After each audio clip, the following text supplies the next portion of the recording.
सुबह के 8 बजने वाले हैं। वक्त हो चुका है मारू राजस्थान का। मैं हूं आपके साथ श्रुति श्रीवास्तव। सबसे पहले बात दौसा से बड़ी खबर की कर लेते हैं, जहां पूर्व सरपंच के बेटे पर फायरिंग का मामला सामने आया है। बालाहेड़ी थाना इलाके में फायरिंग की गई है। विजय उर्फ पप्पू मीणा की कार पर फायरिंग के निशान भी पाए गए हैं। बीती रात गोया का बास के समीप कार सवार बदमाश द्वारा फायरिंग करने का आरोप है। बालाहेड़ी थाना पुलिस अब पूरे मामले की जांच कर रही है। तो दौसा से इस वक्त की बड़ी खबर है, पूर्व सरपंच के बेटे पर फायरिंग का मसला। फिलहाल बालाहेड़ी थाना पुलिस पूरे मामले की जांच पड़ताल कर रही है। सरपंच के बेटे के ऊपर जो फायरिंग हुई है, उसके ऊपर कार के ऊपर फायरिंग के निशान, गोलियों के निशान भी मिले हैं। आप ये देखिए, ये आपको कार हम दिखा रहे हैं जहां पर गोली चलाई गई है फिलहाल। और ये जो गाड़ी में सवार होकर बदमाश आए थे, वो तस्वीरें भी आपको दिखाई पड़ रही हैं।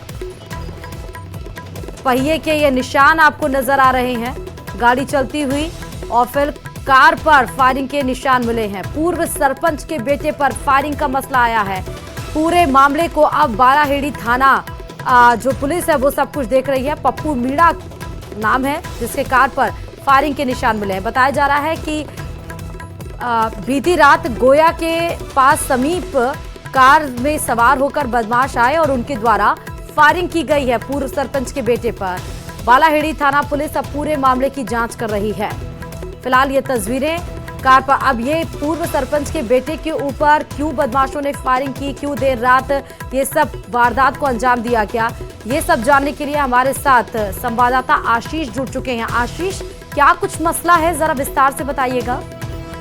बिल्कुल, बीती रात का ये पूरा घटनाक्रम है और ये दोनों जो पीड़ित हैं और जो आरोपी हैं, इनके पहले भी कई बार आपस में झगड़े हुए हैं। बीती रात को जो पीड़ित युवक है पप्पू मीणा, जो अपनी बहन के साथ गोया के बास गांव में गया था और अपने चाचा को छोड़ने के लिए गया था। जब भी वह चाचा को छोड़ के वापस आ रहा था, तो बीच रास्ते में हेमंत मीणा और उसके साथी मिले और उन्होंने फायरिंग करना शुरू कर दिया, जिसके कारण गाड़ी पर फायरिंग के निशान हैं। और इस पूरे वारदात में जो पीड़ित भाई बहन है, उनकी गाड़ी भी पलट गई खेत में जाकर। अब पुलिस मौके पर पहुंच गई है और मौका वारदात से पुलिस ने पूरा मौका मुआवना किया है और जो नाम सामने आए हैं बदमाशों के जिन्होंने फायरिंग की है, उनकी तलाश की जा रही है। फिलहाल बालाहेड़ी थाना पुलिस पूरे मामले की जांच में जुटी हुई है। बताया जा रहा है कि जो पीड़ित युवक है वो पूर्व सरपंच का बेटा है और जो आरोपी युवक है वो वर्तमान सरपंच का बेटा है। ऐसे में ये पुरानी रंजिश के चलते ये पूरा घटनाक्रम हुआ है। हालांकि पुलिस की जांच के बाद स्पष्ट होगा कि आखिर फायरिंग का कारण क्या रहा है। पप्पू मीणा और उनकी बहन को चोटें भी आई हैं? बिल्कुल, क्योंकि जो गाड़ी के अंदर थे और जो फायरिंग हुई है वो गाड़ी के बाहरी जो बॉडी है उस पर हुई है, तो उस पर निशान है गाड़ी पर काफी सारे फायरिंग के, और इसके कारण दोनों पूरी तरह सुरक्षित हैं। उनको किसी प्रकार की कोई गोली नहीं लगी है, लेकिन गाड़ी डैमेज हुई है और गाड़ी पलट भी गई है। अच्छा, ये क्या दो सरपंचों के बीच की रंजिश है या दो सरपंचों के बेटे के बीच की रंजिश है आशीष?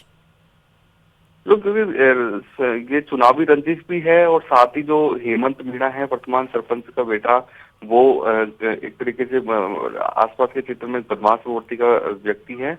ऐसे में इनके आए दिन ये झगड़े होते रहते हैं और इसी क्रम में ये झगड़ा हुआ है। हालांकि आज क्या कारण रहा है वो पुलिस जांच के बाद स्पष्ट होंगे, लेकिन इस तरह की घटनाएं इन दोनों के बीच आम है और कई बार इस तरह की घटनाएं हो चुकी हैं। ठीक है, बहुत शुक्रिया आशीष तमाम जानकारी देने के लिए खबर पर। तो दौसा से बड़ी खबर थी, पूर्व सरपंच के बेटे पर फायरिंग का मामला है ये।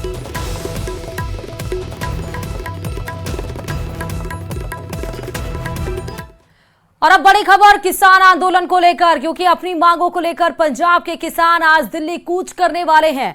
किसानों ने अपनी 12 मांगे पेश की हैं, जिनमें न्यूनतम समर्थन मूल्य यानी एमएसपी की कानूनी गारंटी और लखीमपुर खीरी हिंसा के पीड़ितों के लिए न्याय की मांग प्रमुख है।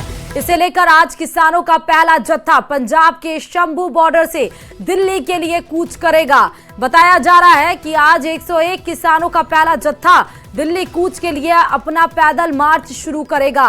किसान नेता सरवन सिंह पंधेर के मुताबिक 101 किसानों का जत्था आज दोपहर 1 बजे शंभू बॉर्डर से दिल्ली के लिए कूच करेगा। पंधेर ने कहा है कि अगर अब भी सरकार उन्हें मार्च निकालने से रोकती है तो यह उनके लिए नैतिक जीत होगी। बता दें कि किसान 13 फरवरी से पंजाब और हरियाणा के बीच शंभू और खनौरी बॉर्डर पर डेरा डाले हुए हैं। इससे पहले सुरक्षा बलों ने किसानों के दिल्ली मार्च को रोक दिया था। 21 फरवरी को खनौरी बॉर्डर पर झड़प के दौरान पंजाब के किसान शुभकरण सिंह की मौत हो गई थी, जब प्रदर्शनकारियों ने दिल्ली की ओर कूच करने की कोशिश की थी। लेकिन अब किसानों का जत्था पैदल दिल्ली कूच करने वाला है, जिसको लेकर प्रशासन अलर्ट है।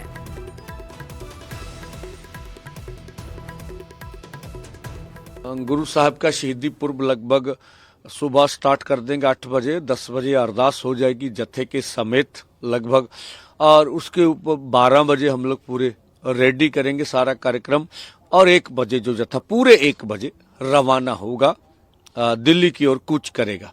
100 आदमियों का जत्था बिल्कुल सरकार से टकराने वाली पोजीशन में नहीं। हम ना सरकार से टकराएंगे, ना हमारा निर्णय है कि हम बैरिकेड तोड़ के जाएंगे। देखिए, हम तो बिल्कुल निहत्ते हैं, वो सामान जो जरूरी वो कैरी करेंगे, झंडा डंडा हमारे पास होगा, हम तो जाएंगे। मरजीवड़े का अर्थ यह है कि अपने आप को देश की मांगों के लिए किसी के सामने मरने के लिए समर्पित कर देना। अब जिस तरह का बल प्रयोग वो हंजू गैस हमारे ऊपर मारे, टीयर गैस मारे, जो मर्जी बोले वो करे, हम बिल्कुल पीसफुली ढंग से केंद्र के जबर का मुकाबला सब्र से करें।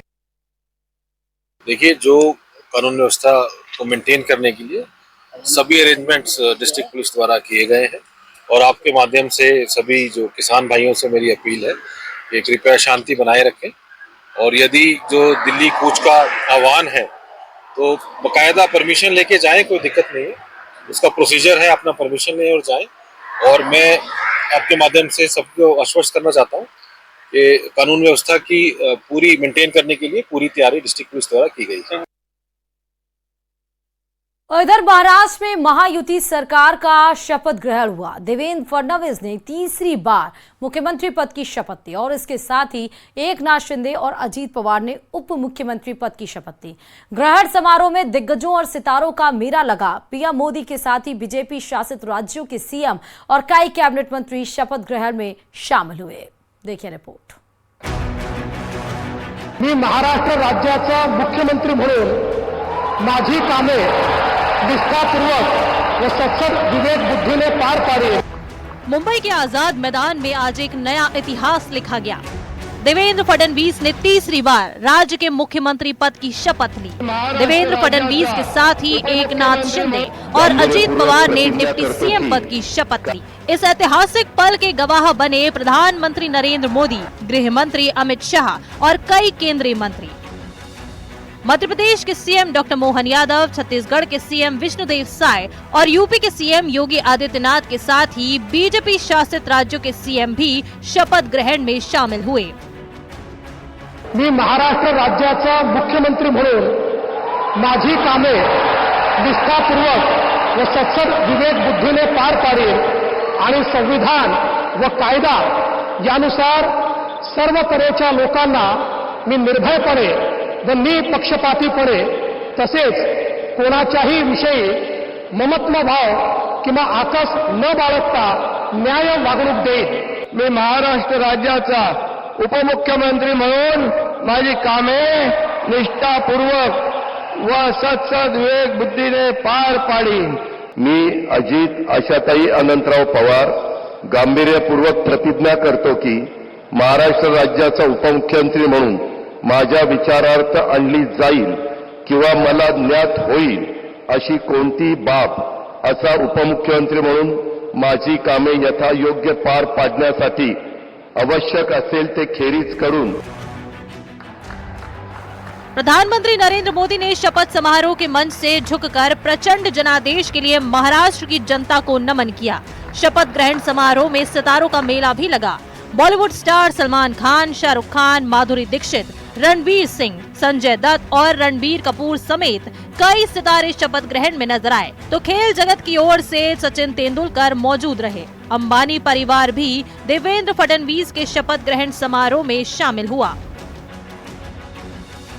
देवेंद्र फडणवीस महाराष्ट्र में तीसरी बार सीएम बनने वाले बीजेपी के पहले नेता बन गए हैं। फडणवीस पहली बार 31 अक्टूबर 2014 को सीएम बने थे। तब उन्होंने 5 साल तक सरकार चलाई थी। इसके बाद उन्होंने 23 नवंबर 2019 को सीएम पद की शपथ ली थी। हालांकि तब एक दिन में ही उन्हें पद छोड़ना पड़ा और आज तीसरी बार देवेंद्र फडणवीस ने सीएम पद की शपथ ली। ये शपथ ग्रहण एक और मायने में खास रहा। 2014 में सीएम पद की शपथ लेने वाले देवेंद्र फडणवीस को 2022 में डिप्टी सीएम बनाया गया था, जबकि 2022 में सीएम पद की शपथ लेने वाले एकनाथ शिंदे ने आज डिप्टी सीएम पद की शपथ ली। तो अजीत पवार भी छठी बार डिप्टी सीएम बने हैं। Bureau report, news 18। और महाराष्ट्र में महायुति सरकार के गठन में देरी को लेकर विपक्ष हमलावर था। इसे लेकर सीएम देवेंद्र फडणवीस ने जवाब देते हुए कहा कि गठबंधन की सरकार में कई बड़े और कड़े निर्णय लेने पड़ते हैं। फडणवीस ने कहा कि पोर्टफोलियो भी लगभग तय कर लिए गए हैं। वहीं पप्पू यादव ने महाराष्ट्र सरकार को स्थिरता को लेकर चिंता जाहिर की। पप्पू यादव ने कहा कि यह सरकार अस्थिर है और शिंदे को होम मिनिस्ट्री से कम पर नहीं माना जाना चाहिए। देखिए रिपोर्ट। कोएलिशन की गवर्नमेंट होती है तो उसमें बहुत निर्णय करने पड़ते हैं। एक पार्टी की सरकार होती है तो निर्णय एक ही पार्टी को करना है। कोएलिशन की गवर्नमेंट में बहुत बड़े पैमाने पर कंसल्टेशन करना पड़ता है। वो कंसल्टेशन हमने किया है। करीब करीब हमारे नंबर्स भी हमने फ्रीज किए हैं। वो कितने अभी हम नहीं बताएंगे, वो पार्टियां बताएंगी, इसलिए मुझे पूछो मत। और पोर्टफोलियो को भी अभी हम लोगों ने करीब करीब फाइनलाइज किया है। कुछ थोड़ा बचा है, उसमें वो भी कर लेंगे। तो मुझे लगता है कि अब हमारे सामने जो प्रश्न थे वो प्रश्न धीरे धीरे समाप्त हो गए। सरकार तो बिल्कुल पैसे का गंदा खेल हुआ, ईवीएम प्रभावित हुए, तो सरकार तो पहले ही वोट तंत्र को हरण करके हुआ। तीसरी चीज, यह सरकार खुद गिरेगी। जिस तरीके से पीठ में खंजर भोंक के अगली सरकार बनी थी, खुद गिरेगी या नहीं तो दिल्ली गिराएगी। इधर उत्तर प्रदेश के संभल हिंसा में हुए नुकसान की अब दंगाइयों से पाई पाई वसूली जाएगी। सीएम योगी ने दंगाइयों को लेकर सख्त निर्देश दिए हैं। 1 करोड़ की संपत्ति के नुकसान का आंकलन प्रशासन ने किया है, जिसके बाद प्रशासन अब उपद्रवियों से वसूली की तैयारी में है। सीएम योगी ने सख्ती से निपटने के लिए आदेश दिए हैं। वहीं अयोध्या में सीएम योगी ने बड़ा बयान दिया। कहा कि संभल और बांग्लादेश में जो हो रहा है उसका डीएनए एक है। देखिए रिपोर्ट।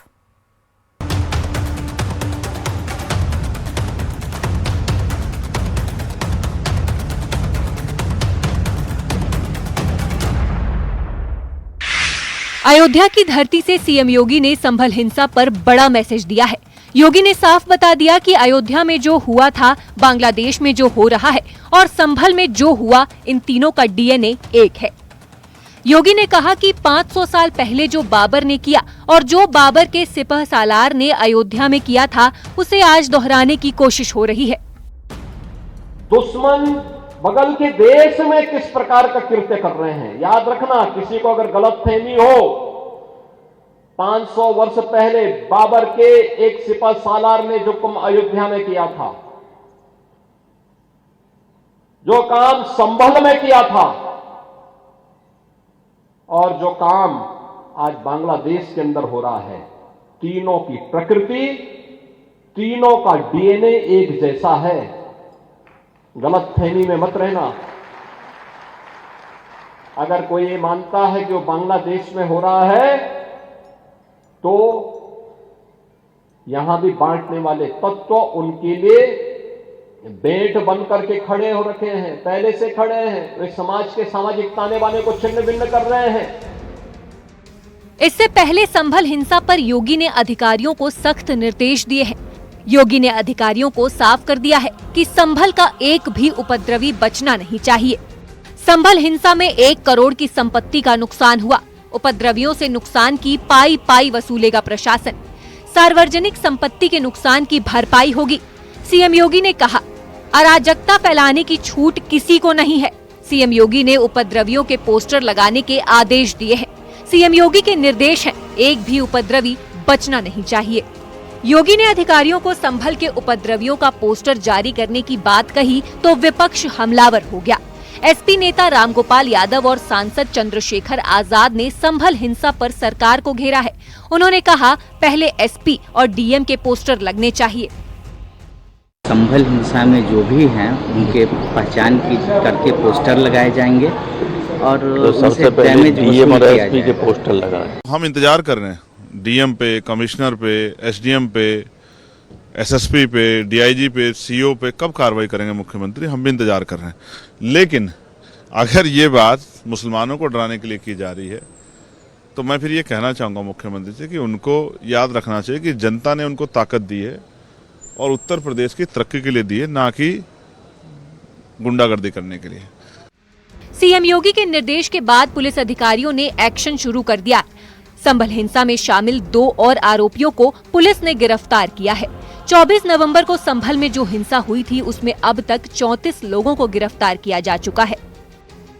सभी लोगों से अपील करता हूं कि जो भी इन अपराधियों को, उपद्रवियों को जो पहचानता है वो बिल्कुल गुप्त रूप से पुलिस को बता सकता है। हम उनकी मदद करेंगे, उनका सहयोग करेंगे और उनको जो भी इनाम है इनाम भी देने का प्रयास करेंगे।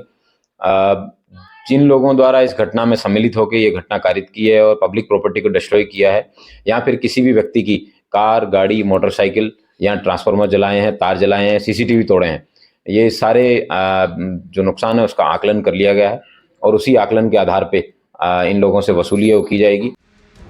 सीएम योगी के डीएनए वाले बयान पर मौलाना शहाबुद्दीन रजवी बरेलवी का कहना है कि संभल के हालात को पाकिस्तान और बांग्लादेश से जोड़कर नहीं देखना चाहिए। संभल के जो हालात हैं उसको बांग्लादेश और पाकिस्तान से जोड़कर नहीं देखा जाना चाहिए। संभल की जो सूरत हाल है वो एक अलग हुई और वहां पर मस्जिद के सर्वे को लेकर के विवाद खड़ा हुआ। वहीं कांग्रेस प्रदेश अध्यक्ष अजय राय ने राहुल गांधी को संभल जाने से रोके जाने पर तीखी प्रतिक्रिया दी है।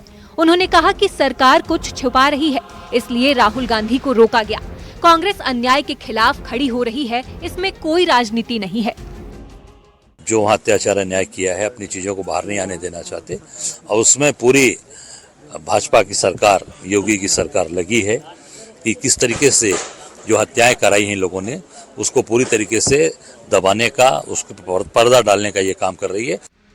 संभल में हुए बवाल के बाद से लगातार जहां पुलिस प्रशासन की टीम एक्शन ले रही है, वहीं विपक्षी पार्टियां तुष्टीकरण की राजनीति को लेकर लगातार बीजेपी पर हमलावर हैं। ये हम देखिए, मुझे नहीं पता कि मुख्यमंत्री जी कितना साइंस जानते हैं, मुख्यमंत्री जी ने कितनी बायोलॉजी पढ़ी है, मैं नहीं जानता हूं। लेकिन मैं उनसे एक बार निवेदन करना चाहता हूं कि बार बार वो डीएनए की बात कर रहे हैं, डीएनए की बात न किया करें।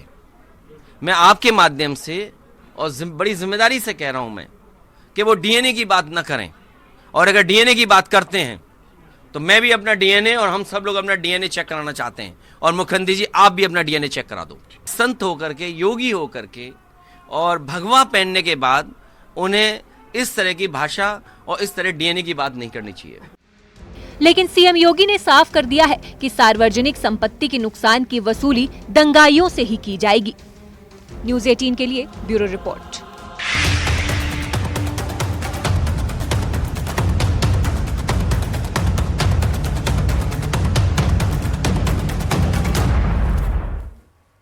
और इधर संभल में हिंसा के बाद से ही कार्रवाई जारी है और इसी बीच संभल में एक बार फिर से विदेशी कारतूस बरामद हुए हैं। गुरुवार को हिंसा वाली जगह पर सर्च ऑपरेशन के दौरान 4 कारतूस खोखे बरामद हुए और जिसमें 2 कारतूस 12 बोर और 2 कारतूस यूएस निर्मित 7.65 बोर के मिले हैं जो भारत में प्रतिबंधित हैं। हिंसा वाली जगह से कुछ ही दूरी पर कब्रिस्तान में इन कारतूसों की बरामदगी हुई है। सर्च ऑपरेशन में अब तक कुल 10 कारतूस बरामद किए जा चुके हैं।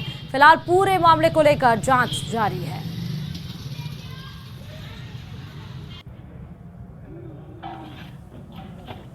पिछले 3 दिनों से जितने भी घटना स्थल है उन सबका विभिन्न विवेचकों द्वारा मुआयना किया जा रहा है। उसमें उनके साथ नगर निगम की टीम और फॉरेंसिक की टीम है, वो टीमें सब लगी हुई हैं। उनको आज एक घटना स्थल से 7.65 के 2 फायर्ड केस मिले हैं और उसके साथ 2 12 बोर के कार्ट्रिज मिले हैं। जो 7.65 के जो कार्ट्रिजेज हैं वो इंडिया मेड नहीं है, वो यूएस मेड हैं और इस तरीके टोटल 10 जो अभी तक कार्ट्रिजेज हैं जो फायर्ड केस हैं, उनमें से एक मिस फायर है, बाकी सब फायर्ड कार्ट्रिजेज हैं, वो केस हैं, पुलिस को मिले हैं। संभल में 24 नवंबर को हुई हिंसा के बाद आज दूसरा जुमा है। जुमे की नमाज को देखते हुए सुरक्षा के कड़े बंदोबस्त किए गए हैं। चप्पे चप्पे पर पुलिस फोर्स तैनात है। पुलिस प्रशासन ने संभल के संवेदनशील इलाकों में फ्लैग मार्च निकाला। फ्लैग मार्च में एडीजी, एसपी और डीएम शामिल रहे। पुलिस, पीएससी और आरएफ के साथ बड़ी तादाद में अधिकारियों की तैनाती भी की गई। संभल की जामा मस्जिद के आसपास के इलाके में भी सुरक्षा के कड़े बंदोबस्त किए गए। लोगों से अपने अपने इलाके की मस्जिद में नमाज पढ़ने की अपील की गई। जिले में सेक्टर स्कीम लागू है। जुमे की नमाज के दौरान ड्रोन से निगरानी की जाएगी।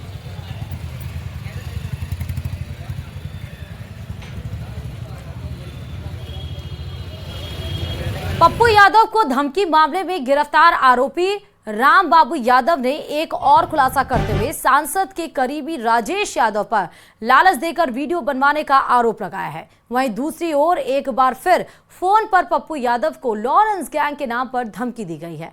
पप्पू यादव ने बातचीत का ऑडियो भी जारी किया है। देखिए इसी पर यह रिपोर्ट।